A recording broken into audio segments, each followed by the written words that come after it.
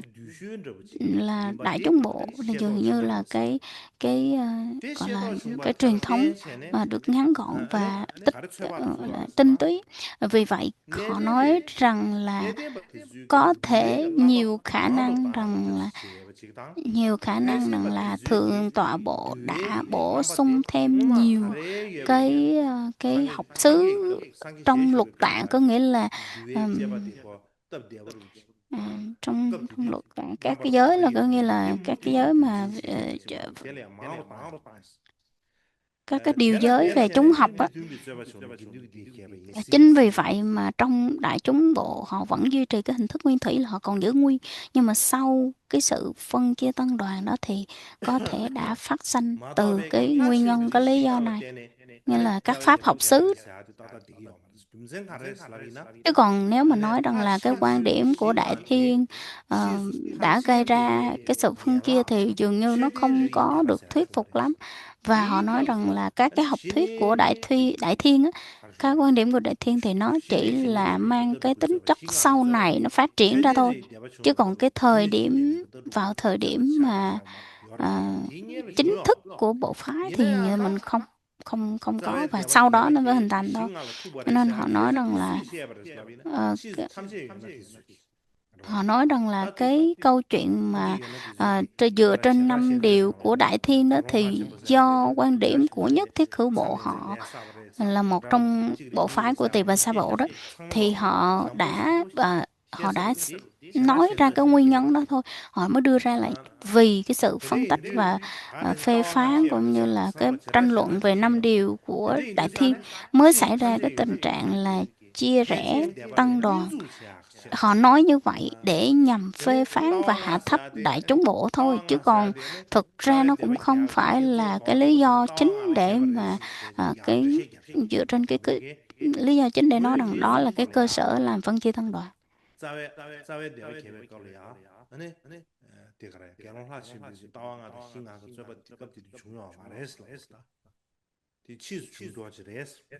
Nên nói lại là đây là một cái tư tưởng gọi là cái quan điểm mà người ta ráp vào sau này. Cái thứ hai, cái quan điểm, cái phần thứ hai đó chính là cái câu chuyện cũng như là cái tiểu sử của ngài Đại Thiên. 나도 세햄스. 다 결혼하시면 루규. 결혼하시면 루규다 너닝왕 팀마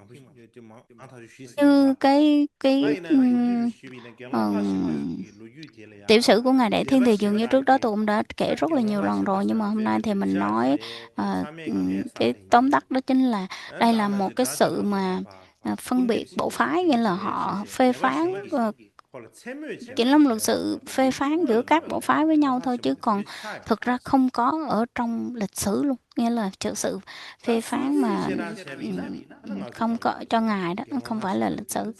결혼하시면 참여배 Và trong cái quan điểm truyền thống ấy, theo cái sử 얘네야 liệu đó, 갖고 thì 이 nói như thế nào, nghĩa 정규 là nói rằng 정규죠. là ngài Đại 정규죠. Thiên 거기 là cái người 루미신다네. đã 로방 해봐요. đã đã 디균자 tạo 얘네. cái 아니? tội rất là nặng, hay là một người đã 자주 phạm 말이야. 지 단동이야 교회요 아래서 던져기 배. phạm tội như 나와가 là 신하사 시제네. 아니? tội ngỗ nghịch á. 고랑 미나 Và 고땅 그랬어. 고땅에 cho thấy rằng là cái 내가 sự 내래 mà 아니 긴유게 나로래야. 지 따와 뭐 팀도 좋은 cho 세네. thấy rằng là cái sự 이 긴유 군지 도시 빵네. 한 자외 대반이 개발했어. 아주 수균 계시라 nhưng mà 계시리세. là họ luận tội 얘네 ngài Đại 군주 Thiên vậy đó, 개발이 군주 nhưng 개발이 mà do 군주 제베 do cái sự 되려야 thông minh và tài giỏi của ông nên là ông dựa vào 5 cái quan điểm riêng của mình mà để phá hoại sự tăng hợp của tăng đoàn. Đó là cái sử liệu nha. Và tiếp theo cái quan điểm của các nhà học thuật hiện đại thì họ nói rằng là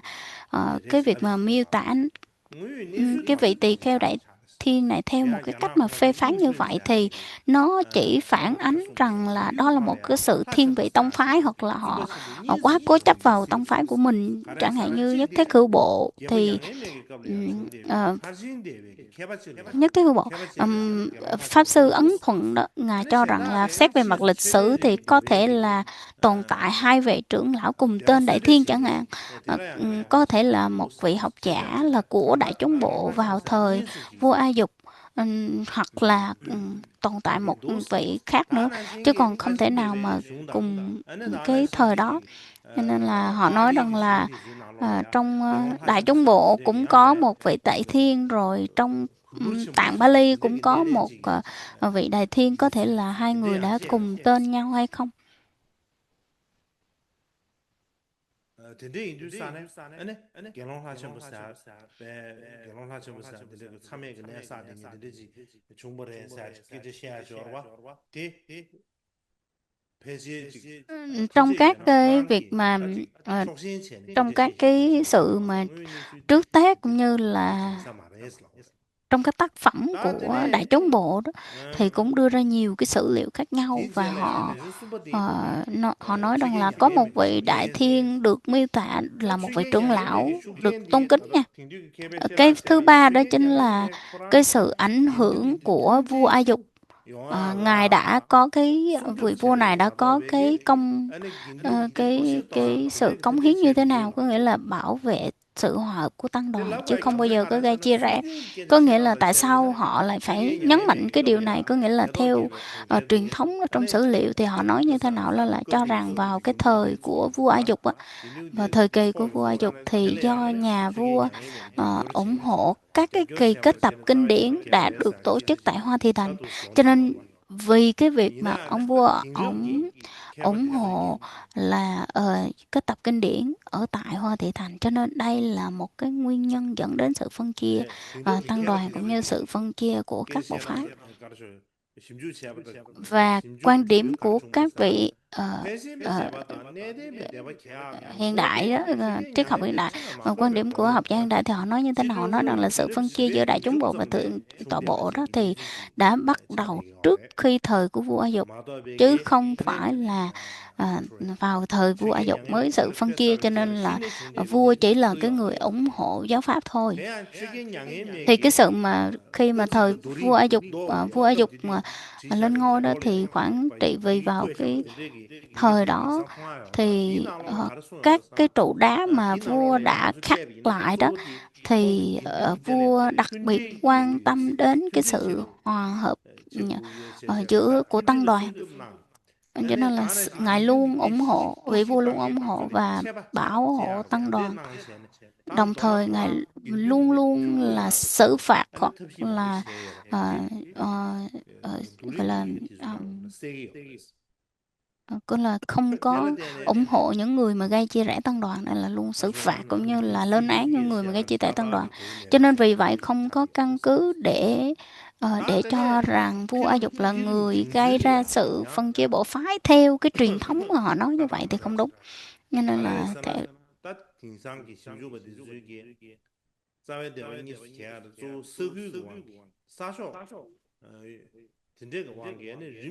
và cái phần thứ tư đó chính là quá trình hình thành, thì họ nói rằng là cái sự phân chia đó nó diễn ra theo một cái cách tự nhiên do điều kiện địa lý cũng như là cái truyền thống văn hóa, chứ không phải từ một cái sự kết tập kinh điển hay là một cái sự tranh luận hay là cái sự kết tập kinh điển hay cái gì hết á, mà nó là xảy ra một cách tự nhiên. Đó là cái điều kiện tự nhiên của địa lý văn hóa, nó là như vậy.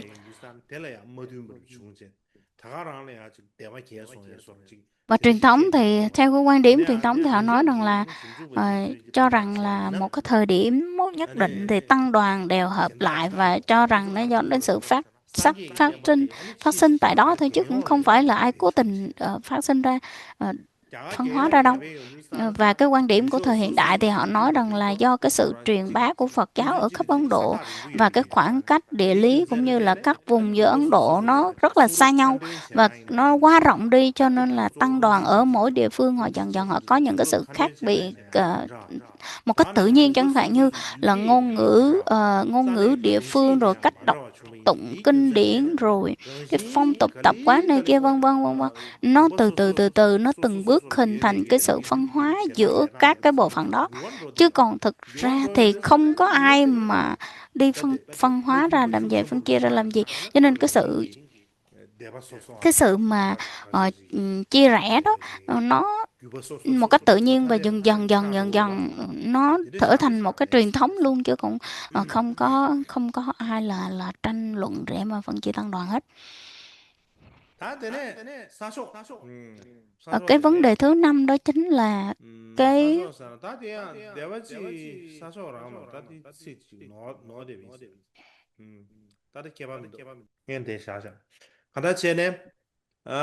shunglu chera kwe kolyo ki shedan jorwa. Tati dewa chi ki dazu re ma to begi. cái phản ánh về cái quan điểm về phân chia của các bộ phái đó, thì không thể nói rằng là ờ, cái sự cái sự phân chia của một bộ phái hay hai bộ phái đó nó không phải là một cái bức tranh toàn diện đó để nó thể hiện cái sự đại Ta diện toàn tenze bộ ngaba cho di gara sa bức tranh lịch langsho sử được hết. la langsho. Lẫn chỗ. Langsho di gara sa na ne.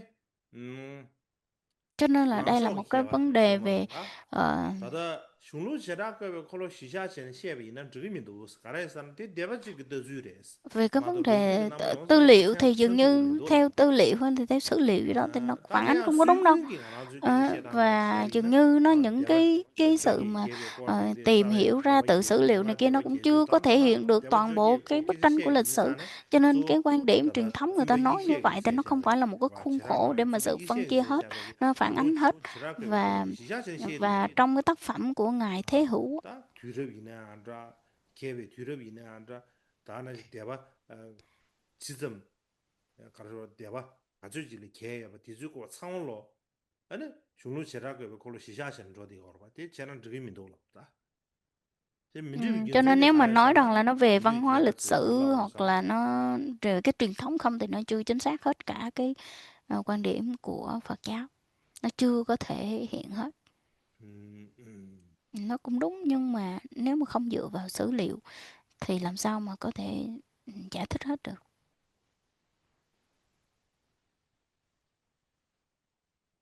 Mình đi về kiến giải thì đó thế đấy. Cái sao Cái mình lý đi về kiến do giải đó thì là không chấp nhận là cái lý nó do để gì? làm cho thì nó được hay nó thì nó số gì chén nào đó. Có một số từ nó bị sai, cho nên là tôi vừa hiểu đính lại và sẽ giải thích lại ha. Sẽ giải thích thêm. 그래서 다들은 딩듀 심주버디즈에게 심주체인도 산에 술루 제라급의 콜로스디 탐제위원회에게 촉신 첨부위원회에게 20차례 그랬어. Ờ, cái quan điểm hiện đại đó thì họ nói rằng là 대다 ờ, 안에 루규 một 나den게 cái 다 số tư 대화 liệu đó nó dường như 대외기 mang đậm 과시에 lập 유산에 trường 흥도서 của 조어데 nhất thiết hữu 링된 bộ. 무렵다 Cho 도를 nên 첨부 khi mà đối 사람이다. đối chiếu với các sử 대소다 liệu truyền thống của Phật 되네 giáo 줄로 phương Nam, 제라급 chẳng hạn 콜로기 như là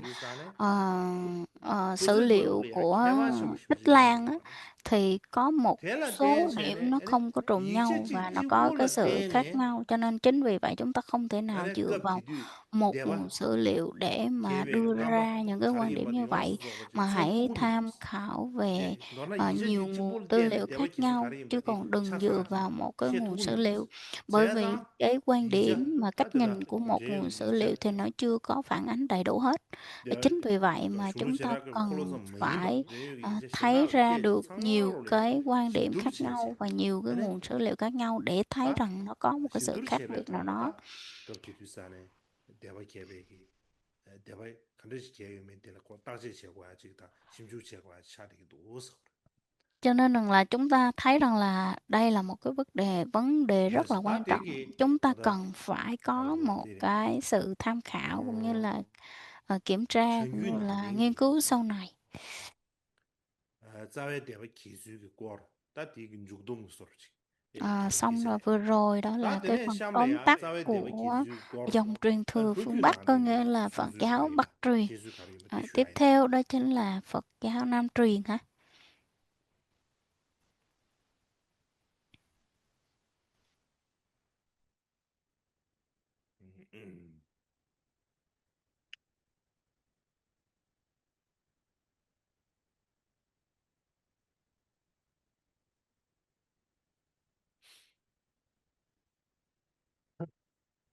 나전에야 담봉 아주 캔거야 가려워선 쉬비나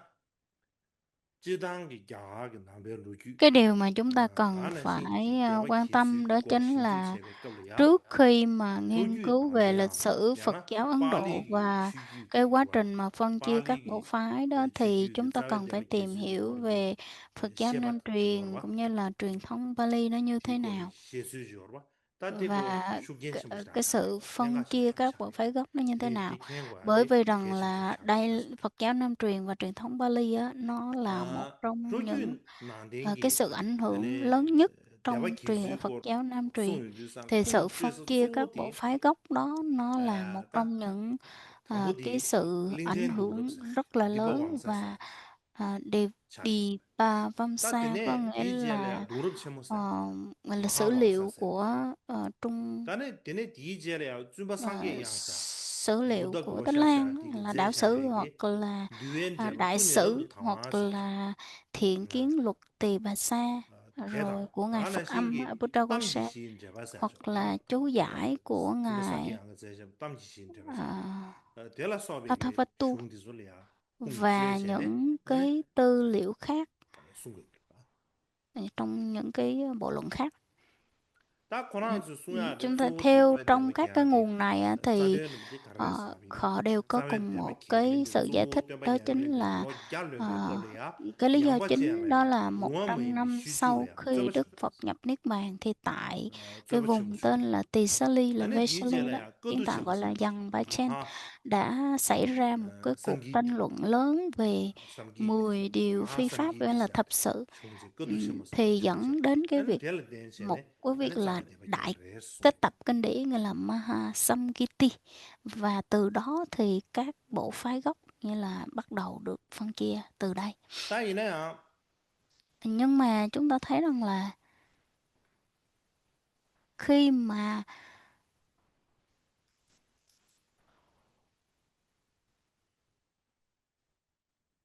따이네야 루규 난댕이 이제트 솔레야 띵 사면권의 khi mà 20단 khi 안다네 mà phân 신기 tích 이제 sâu á, 벤준 và tìm hiểu 심두르첸 sâu 따제 về các 체인주 tư 산에 liệu của 루규 truyền 난댕이 thống 트레야 như 자외 là 대바 Phật 기와 giáo Nam 가라 truyền, thì 엔 và đối 디제제 chiếu giữa 멜라가 các 대바 văn bản 기주 với nhau đó, thì 계속 chúng ta thấy rằng cái sự phân chia các bộ 로마메인데 phái gốc á, 시줄라 bộ phái 때네 아니 chính á, 꺼도 nó 치모 중 đều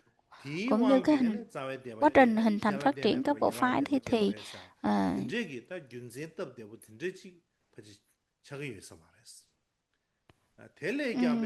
nó dường như nó không chỉ là trên một cái nguyên nhân là do cái sự tranh luận về thập sự đó, nhưng mà nó là một cái sự là nhiều cái lý do khác nhau và nó tập hợp lại, nó dẫn tới là cái sự kết tập cuộc đại kết tập thì chia ra các bộ phái từ đó. Nó thực tế cái vấn đề nó phức tạp hơn rất là nhiều so với cái việc là ở trong sử liệu người ta nêu ra cái nguyên nhân và cái điều kiện như thế này.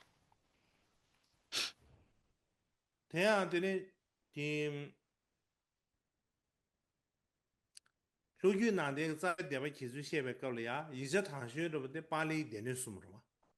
anh ấy thằng xuyên sẽ Cái tí sự chế khác là biệt kiến thức giữa gì rồi ghi để nó chép sung trong để luật bắt được tạng của anh ấy truyền tí thống chế Nam là truyền cái và lớp các sử lúa liệu về sau đó thì thì số chúng ta chả thấy nó có cái ta sự ý này à phát triển như ta là Bali cái ờ, đến sung nào nó khỏe để bắt được ờ, đó trong kinh anh ấy tạng tí cái chế là ta Pali, cái lớp lúa Tam cái tạng nào thánh là khỏe điển để trong bắt tí có Pali, lúa Pali là lúa tạng cái东西全部只拉掉的thì nó có sự khoảng lúa cách rất cái lớn,东西全部只拉 nó 掉bắt có cái tí thế là tiền khoảng sẽ cách nó ngã ra lớn khá là là khá vì khó được sao gọi là và làm sao lúa mình có cái thể nào biết được, để bà có nghĩa rằng mang là cái này theo thứ Nam rất truyền nhiều á, về nào để bắt cái thì sự gọi là lúa cái thế gian là mang họ ra chung nhiều bắt tí có một số nguồn sử làm sao liệu thì khác nhau sao bà nói không về cái sự sao bà phân chỉ chia được ra gọi là tăng đoàn. Nó có một số sử liệu khác. thế à thằng bố Bali cái duy nào là duy chính trị phong phú trung nhị bà Cái thứ nhất đó chính là thế trong dùng cái trong cơ đủ trong ghi thế chép cái số của nào là cả số tiểu nào là làm gì nè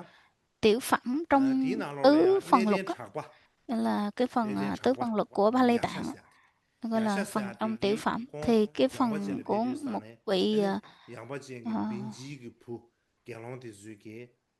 sinh cái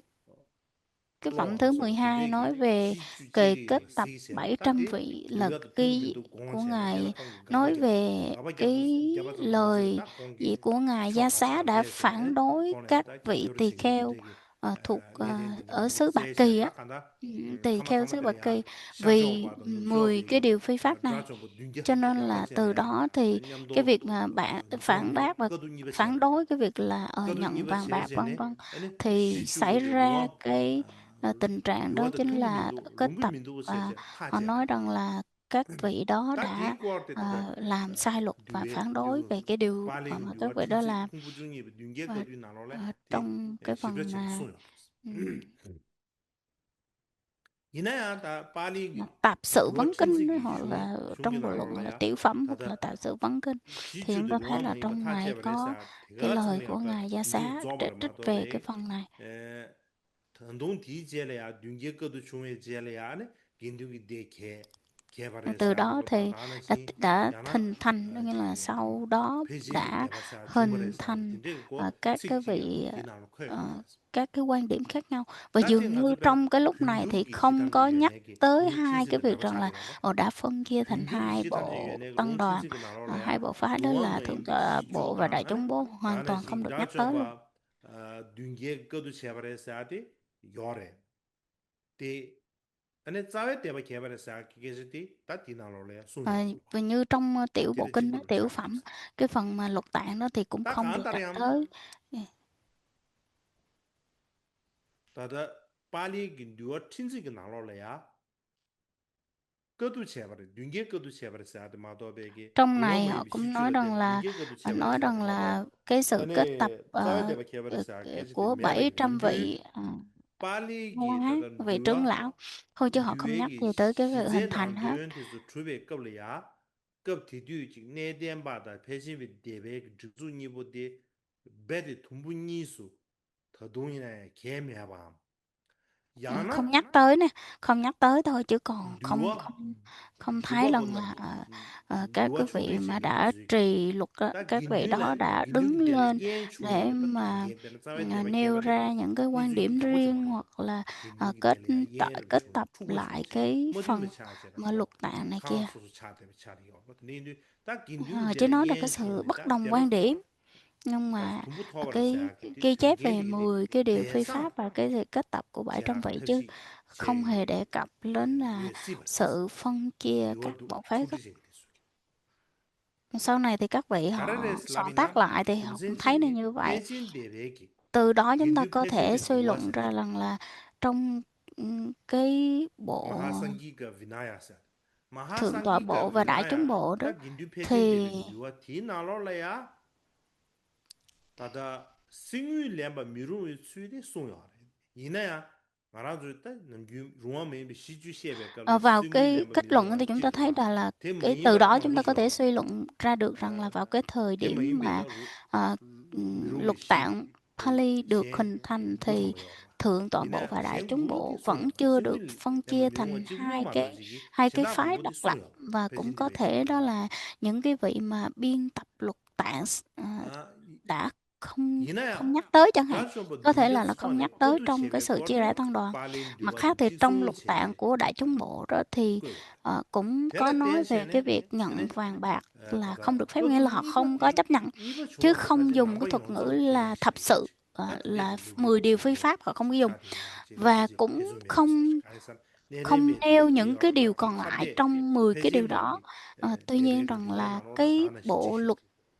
cũng cũng 이나야 có nhắc 자베 tới, 대바 bộ luật lại 계획이 có nhắc tới là cái 니즈기 sự kết tập của 다들 700 vị 빨리 trưởng lão, 유엔나로라야 세요 말해 giống như cái luật tạng 다른 của 신기 Pali. 다다 Cho nên là 배진비 cái việc 대백 mà kết tập 유엔나로라야 kinh điển 세요 lần thứ 근데 hai 인디 là 근데 자베 대바 không 계획 có sự nghi 니즈기 ngờ rằng là ở 닌게 đây có 거도 phải là 야마 một 거도 sự 니버 kiện 중에 제 được toàn thể Phật 다라래야 giáo thừa nhận 어 hay không. Bây giờ không 중에 có cái sự 제사라 nghi ngờ đó. 거도 니버 Tuy 중급 nhiên rằng là 다라래야 배지 중에서 말해 cái sự phân 이 hóa 제라 그 giữa 중대가 các 지 bộ 못하대 phái gốc đó là hai bộ 거도 phái đó 니버 제베 không 급대 thể. 대가라는 중에서 말해 대가라는 중에 비나 아니 Chúng ta 빨리 có thể thấy 유엔나 rằng là cái 나올래 sự phân 말다 chia hai bộ phái 배진 là 대비 thượng tọa bộ 유엔나 và đại chúng bộ 나도 đó 그거 có thể 저 không 고야로 차대 diễn 말했으나 ra vào cái thời 뒤 điểm 고로 세요 kết tập, 말했어 đó là kết tập thứ hai, là kết tập 700, là 뒤그래 thất 나 때문에 thất bách 디젤이야 kiết tập, đó cũng 나 có thể là 되기 không xảy ra 빨리 vào thời gian đó. 유예기 순수에 Tiếp theo đó 귀신지 chính là 나 디젤이야 빨리 게래 예배기 딱 trong 빨리 cái 기다 tiếp theo đó là 다다 trong 데레 가사 các cái bộ luận của xin lỗi, các cái bộ sử liệu, đúng là sử liệu của các cái nguồn khác nhau đó.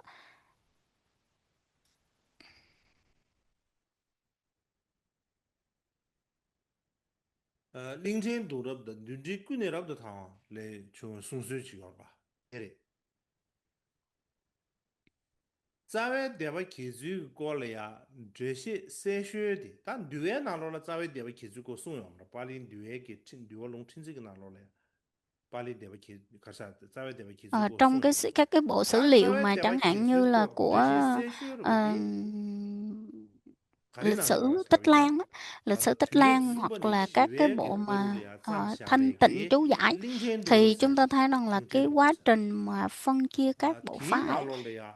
là 정말 phân chia thành hai bộ phái căn bản đó, hai phái 시 căn bản thì dường như là được tường 디제래야 thuật rất là 뒤럽 rõ 나래 ràng 나로래 짬 샤베기 노름 trong cái 체모서 sử liệu Tích Lan, 대다 là 다나 신기 뉴지꾼이랍도 đi 당 ba Vamsa đó, 라서브 디즈 và dường 나로래야 như nó được 아니 biên soạn lại sau 남샤베기 vào khoảng thế kỷ thứ 세토라야 ba cho 시샤 tới thế 말했어 thứ tư, 근데 thì 딱 익셔 cho 치면 디즈 tới thế 나로래야 kỷ thứ năm 거두 니버 체발을 떼네 cái phần 어 này được 아니 중대 니쇼 익셔 được 치면 디즈 시랑 샤비나 là 거두 được 니버 체발을 giải 떼네 bày hoặc 중대 là trình 니쇼 bày giải thích rõ ràng hơn ở trong 존재 찍대 đại 가래사나 sử, nghĩa là 예부냥에 đại sử 메라니 liệu, 암, 다 깔라쇼가 세죠봐. 깔라쇼가 và 세비나. 야돌 là thanh tịnh chú giải. 제네. 아니 라죠 뭐 뉘게 Ờ, 거두 체베. Trong các cái tư liệu về sau này thì 라죠 họ 뭐 có ghi 뉘게 rằng 거두 체베. là 딱 cái 거두 sự 엄마도 kết tập 테레스. kinh điển lần thứ hai 저 đã 리제 거두 dẫn 니버 đến hai kết quả 거두 khác nhau. 니버 거두 Một 엄마데. mặt là 아니 dưới 예부냥에 sự bảo 메라니 trợ 존재 của 체베. vua 라죠 뭐 뉘게 Kalasoka 거두 체베 là 말했어. 700 vị A-la-hán đã 다이나야 hoàn thành cái kỳ kết tập 껍질 kinh điển chính 라죠 thức. 뭐 뉘게 거두 Và mặt 체 khác thì 리산에 딱 khoảng 10.000 저바 tỳ 팜바 kheo 말. gọi là 저바다 phạm giới, 중앙 메인비 시주디 và không có được chấp nhận 롱아 ở 레스 trong 니제나 롱아 cái tăng 마레스레기 đoàn của các vị 총니쇼 trưởng lão 다 đó, 롱아 là đã xảy 마레스레기 ra những cái cuộc 기 tranh 아니 luận đó, thì họ đã tập 가르쇼 hợp riêng và tổ 다 chức 그도 một kỳ 니버지 kết tập 제발 khác, là đại 다 kết tập, 롱아 레스기 cái tên 쇼쇼 là 롱아 레스 Mahasamgiti, 생기도 다 거기 저바 mang cái 판베소 sự 제레시 là 저바 ờ, 판베소를 제일 롱아 레스 đối lập 생기도 cũng như 저바 là 판베 chống đối 리사 lại 딱 거기서 튕게 이게 cái 롱도 차네 봐 cái tư 다 tưởng 이나 của các 총객의 vị 경우 thượng 차지 tọa 요하는 bộ, 데는 và 고도 từ đó 링나오는 họ 거야. thành lập một cái 제가 bộ phái 그때를 mới chính là 그 Đại chúng bộ. 경험치지 운수함 쟤는 고란 수업 때문에 10.000 안 người thì 수험시네. chúng ta thấy rằng là rất là 아, 시 nhiều, 루, mức rất là nhiều, và